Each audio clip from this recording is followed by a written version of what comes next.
girlfriend. Vanished after a holiday. Years later, I found out she moved country with her ex, BF. This is gonna be a long post, but I needed to share something that's haunted me for years. This happened about 5 years ago, and while I've moved on in some ways, I only recently got the truth about what really happened. Back then, I was dating Claire, then 24F, and I thought she was the love of my life. We'd been together for almost 2 years, and I was already saving up for a ring. Claire was the kind of person who could light up a room. She was smart, funny, and full of energy. She had this way of making you feel like you were the only person in the world when she was talking to you. I'd never met anyone like her before, and I was completely in love. We had started talking about the future, getting married, buying a house, maybe even starting a family. She seemed just as excited as I was, at least I thought she was. Then, one day, she just disappeared. It all started after a holiday we took together. Claire and I had been planning this trip for months, a romantic getaway to the Caribbean. We both needed a break from work, and it felt like the perfect opportunity to spend some quality time together. The trip was incredible. Picture white sand beaches, crystal clear water, and those postcard-worthy sunsets. We spent our days snorkeling, hiking, and exploring little beach towns. At night, we'd have candlelit dinners and talk for hours. One night, while we were sitting on the beach, Claire turned to me and said, "I've never felt this happy before." Hearing her say that made my heart swell. In that moment, I felt like everything was perfect. I'd been trying to figure out when and how to propose, and I thought, this is the person I'm going to spend the rest of my life with. But now, looking back, I can see there were cracks in that picture-perfect moment. On the last night of the trip, we went out for a fancy dinner at this little restaurant by the water. Claire was dressed to the nines, and I couldn't take my eyes off her. But as the night went on, I noticed she seemed distracted. She kept checking her phone, which was weird because we'd both agreed to unplug during the trip. When I asked her if everything was okay, she just smiled and said, "Yeah, just thinking about work stuff." I didn't push. Claire was a bit of a workaholic, so it didn't seem out of character. But looking back, I realized there was something else going on. Something she wasn't telling me. The next morning, we flew home, and everything seemed normal.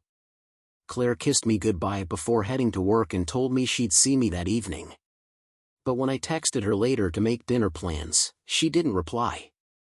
At first, I thought maybe she was busy or her phone had died. It happens, right? But when another day passed without a word, I started to get worried. I called her a few times, but her phone kept going straight to voicemail. By the third day, I was full-on panicking. This wasn't like Claire at all.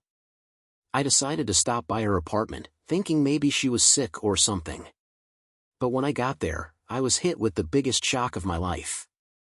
Her apartment was completely empty. I mean, it looked like no one had lived there in years. Her furniture, her clothes, even her toothbrush. Everything was gone. I stood there in the doorway, staring at the empty space, feeling like the ground had been ripped out from under me. My first thought was that something terrible had happened to her. Maybe she'd been kidnapped or gotten into some kind of trouble. I immediately called her parents, hoping they could give me some answers. But when I finally got them on the phone, they were cold and dismissive. Her mom said maybe she needed some space, and hung up before I could even ask more questions. What the hell did that even mean? Needed space? From me? From life? I refused to believe that was the answer. I went to the police and filed a missing person report, because I genuinely thought something horrible had happened to her. I was terrified. I couldn't eat or sleep. I just kept thinking about where she could be, and what might have happened. But the police didn't take it seriously. They told me there was no evidence of foul play, and that adults have the right to disappear if they want to. That line still sticks with me. Adults have the right to disappear. I couldn't wrap my head around it. Why would Claire just vanish like that? We were happy, or at least I thought we were. Weeks turned into months, and I was still left with no answers. Everywhere I went, I saw reminders of her. The coffee shop where we had our first date. The park where we used to take walks on Sunday afternoons. The stupid candle she bought from my apartment that I couldn't bring myself to throw away. My friends tried to help. They told me to move on, to let it go. But how do you move on when the person you love just disappears without a word? I kept replaying everything in my head, trying to figure out what I missed. Was it something I said? Something I did? Were there signs I didn't see? The last time I saw her, she kissed me goodbye and said she'd see me later. How do you go from that to completely disappearing? For years, I lived with this giant question mark hanging over me. I couldn't date seriously because I couldn't trust anyone. How could I, when the person I thought I was going to marry just vanished without warning? I told myself I'd probably never get answers. But deep down, I couldn't stop hoping that one day, I'd find out the truth. And fast forward to a few months ago. By then, I had mostly adjusted to life without Claire. I wasn't completely over it. You don't just get over someone vanishing without a trace. But I had learned to live with the uncertainty.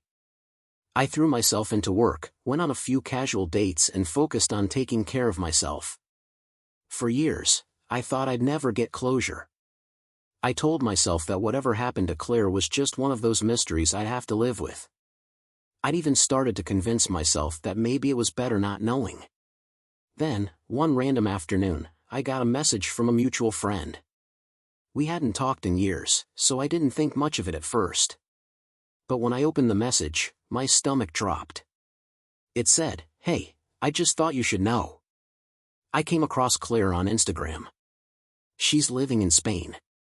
Looks like she's doing fine." I didn't know what to feel. For years, I had no answers about what happened to her. And now I had the chance to know the truth. But part of me didn't want to. What if she was married with kids? What if she had built this picture-perfect life while I spent years picking up the pieces she left behind? For a while, I just stared at the link my friend had sent. I kept telling myself I didn't need to look. That it wouldn't change anything. But I couldn't stop myself. I clicked it. The profile was public. And there she was. Claire. The woman who had disappeared from my life 5 years ago. Smiling back at me like nothing had ever happened. She looked happy. Happier than I remembered her being, honestly. She was standing on a beach. The sun setting behind her with the caption, "Living my dream life." But that wasn't what hit me the hardest. What hit me was the guy standing next to her in almost every photo. It was Jake. Her ex-boyfriend. I recognized him immediately. Claire had told me about Jake when we first started dating. He was her big ex. The one she had dated on and off for years before meeting me. Back then, she told me all about how toxic their relationship was. How he didn't treat her well. How he was selfish and immature. How he was the reason she had trouble trusting people. And now, here he was. As I scrolled through her photos, I realized this wasn't some new relationship. Claire and Jake weren't just casually dating. They were living together. Traveling together. Building a life together.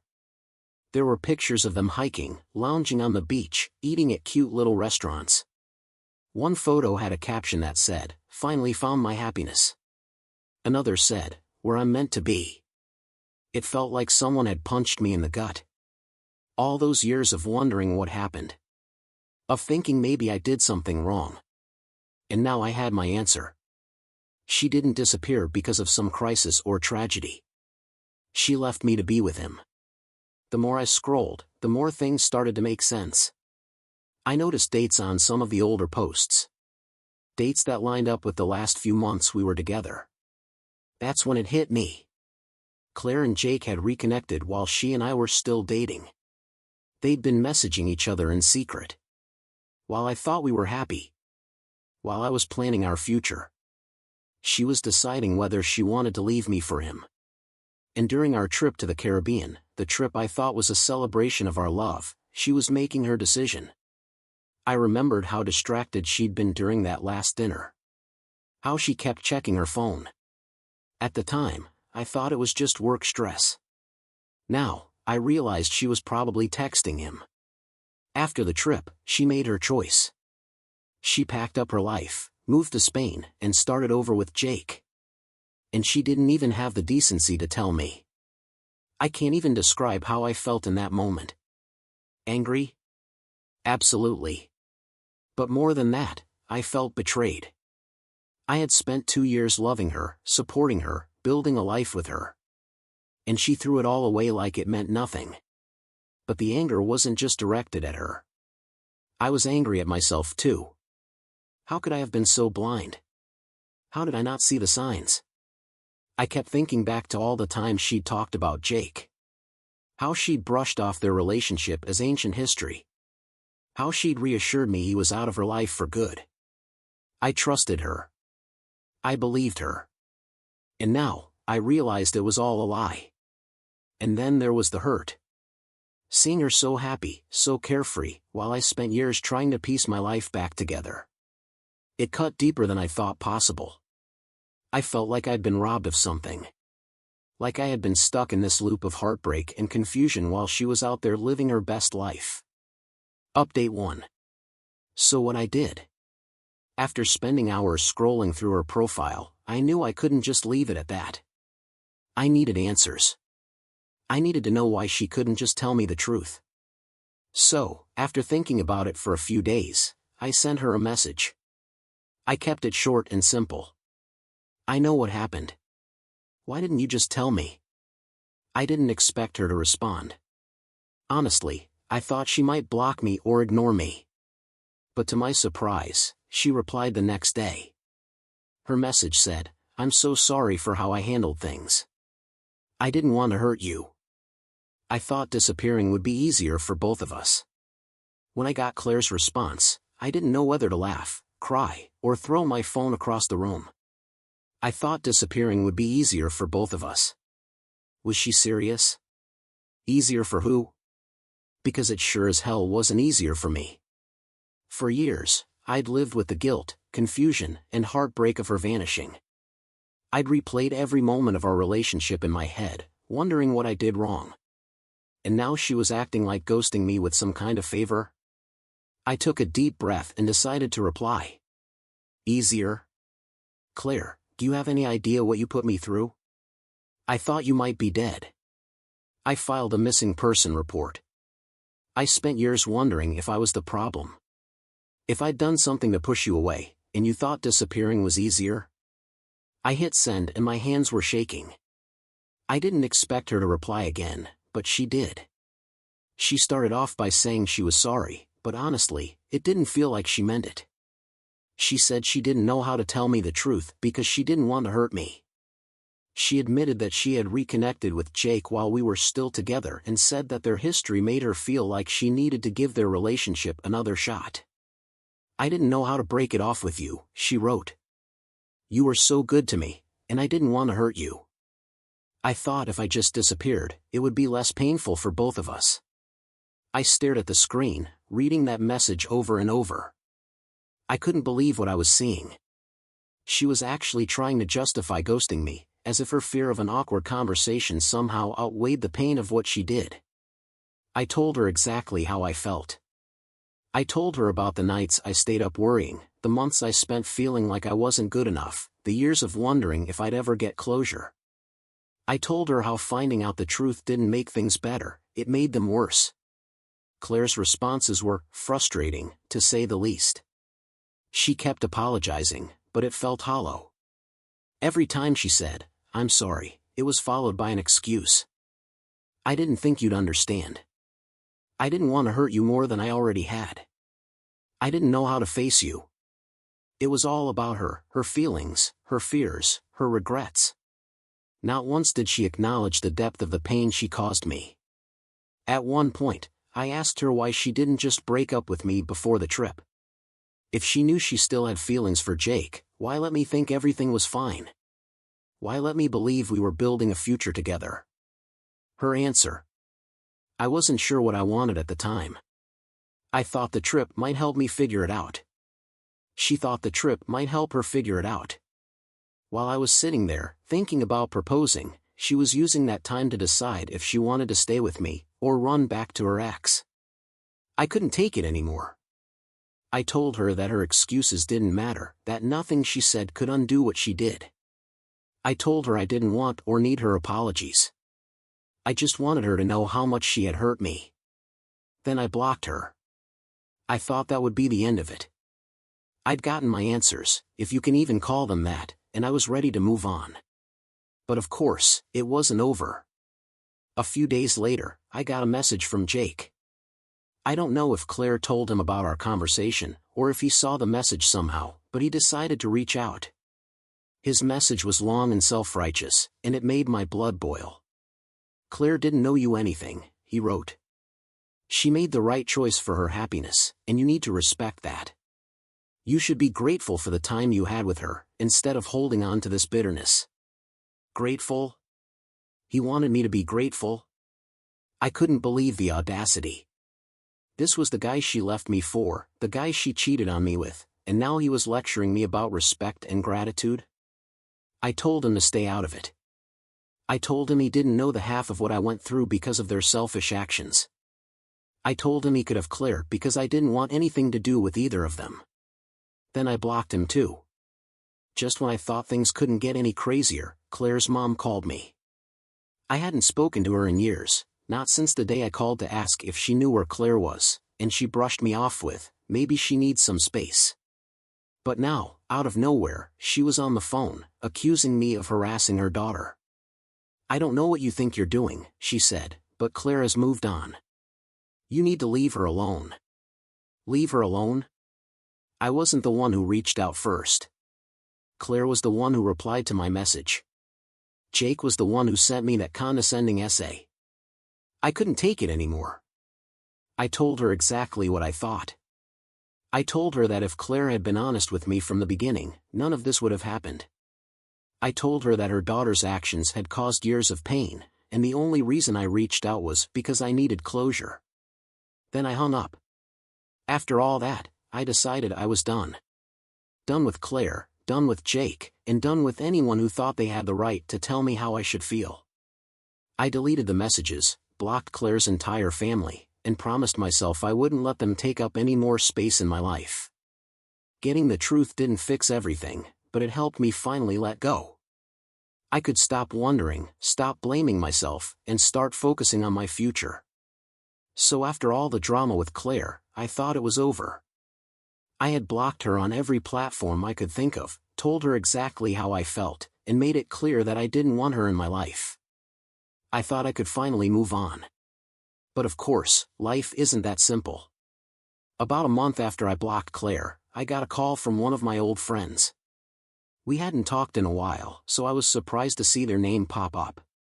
The first thing they said was, "Hey, have you been talking to Claire lately? She's been asking people about you."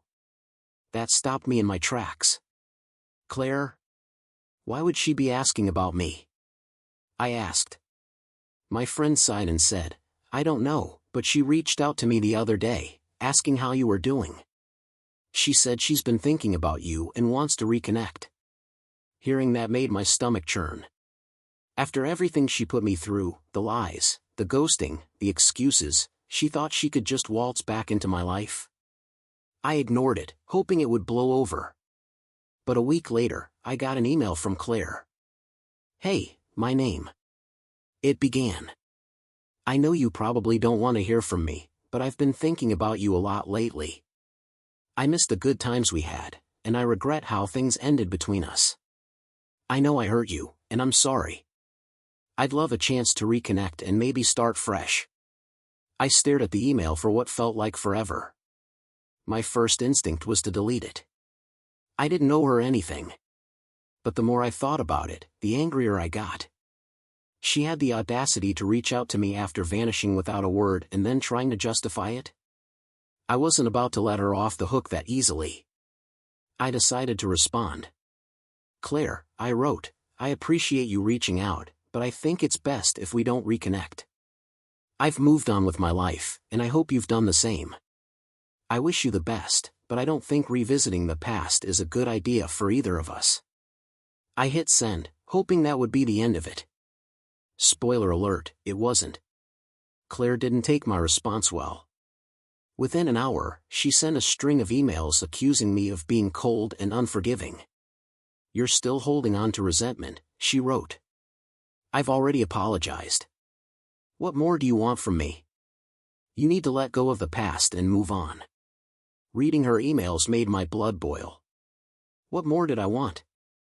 I wanted her to understand that disappearing without a word was cruel. I wanted her to realize that her so-called apology didn't erase the years of pain and confusion she caused me. I didn't bother responding. I blocked her email and told myself I was done. But Claire wasn't finished yet. A week later, I got another surprise. A message from Jake. I hadn't heard from him since his ridiculous self-righteous message a few months earlier. This time, his tone was even more condescending. "Claire told me you've been harassing her," he wrote. "You need to move on and stop making her life harder. She doesn't owe you anything." I couldn't believe what I was reading. Harassing her? I hadn't even initiated contact. She was the one who reached out to me. And now Jake, of all people, was lecturing me about respect and boundaries?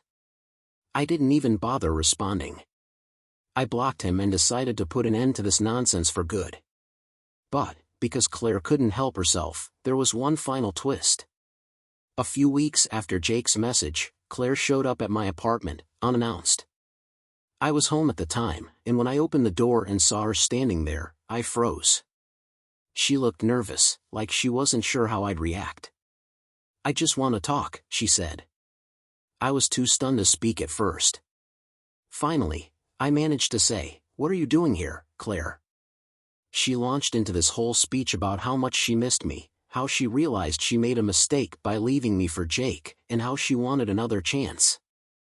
She said their relationship had fallen apart, that Jake wasn't who she thought he was, and that she wanted to make things right with me. I let her talk for a few minutes, but the longer she went on, the angrier I got. It was clear this wasn't about making amends. It wasn't even about me. Claire was lonely, and she thought I'd still be here, waiting for her.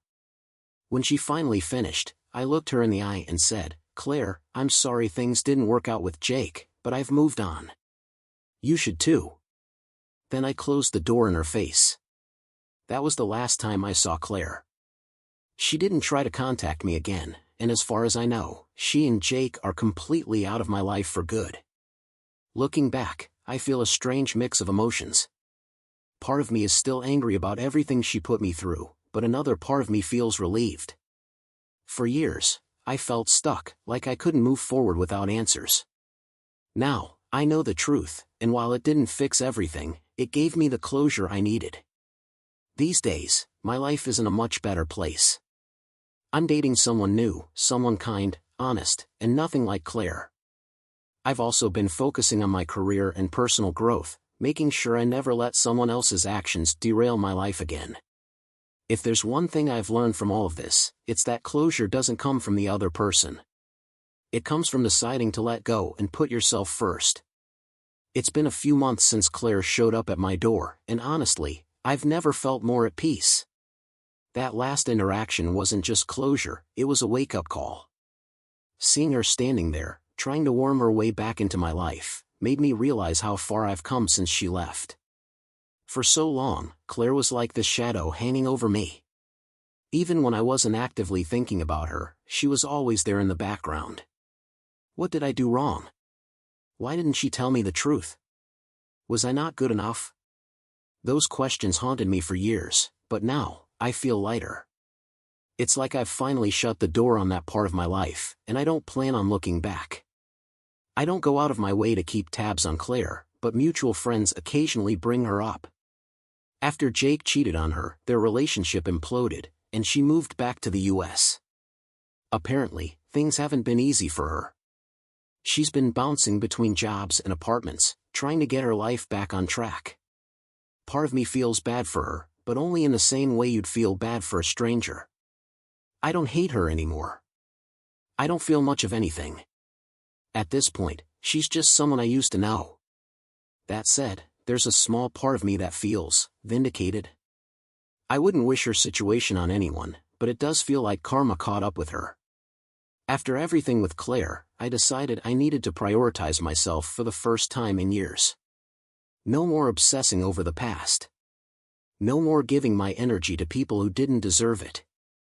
I threw myself into work and started building a life that made me happy. Work has been a bright spot. I recently got a promotion, which felt huge after years of feeling like I was stuck in every part of my life. It was nice to finally feel like I was moving forward. I also started traveling again. Not big trips, just little weekend getaways to places I'd always wanted to visit. It felt good to create new memories that had nothing to do with Claire. Reconnecting with friends was another big step.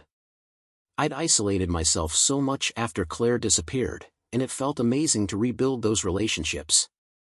They were patient with me, even when I wasn't always the easiest person to be around, and I'm so grateful for that. And then there's Sophie. We met through mutual friends at a party a few months ago. At first, I wasn't looking for anything serious. After Claire, trusting someone new felt impossible. But Sophie was different. She's kind, funny, and honest in a way that's so refreshing. She's the type of person who says exactly what she means. No games, no mixed signals. From the beginning, she made it clear that she liked me and wanted to get to know me better. It was scary at first, but also comforting. We started seeing each other casually, and over time, it turned into something more. Sophie has been so patient with me. She knows about what happened with Claire, and she's never made me feel bad for having my guard up. Instead, she's shown me what it feels like to be in a healthy relationship where both people are on the same page. For the first time in years, I feel like I can picture a future with someone again. Looking back, I've learned a lot from everything that happened with Claire. The biggest lesson? Trust your gut. There were so many red flags with Claire that I ignored because I didn't want to believe she was capable of hurting me. I told myself I was just being paranoid, that I needed to trust her. But deep down, I think I always knew something wasn't right. Another thing I've learned is that closure doesn't come from the other person. For years, I thought I needed Claire to explain herself for me to move on. But when I finally got the truth, it didn't change much. It didn't erase the pain or give me the closure I thought it would. What really helped was deciding to let go. Blocking her, cutting her out of my life completely. That's what gave me closure, not her excuses or half-hearted apologies. And finally, I've learned to value people who actually value me. Sophie has shown me what a real partnership looks like. I don't think I realized how much I was settling with Claire until I experienced something better. If you've been ghosted, betrayed, or left without closure, my biggest advice is to focus on yourself.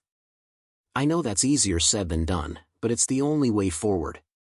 The truth is, some people will never give you the answers you want. They might not even understand the depth of the pain they've caused.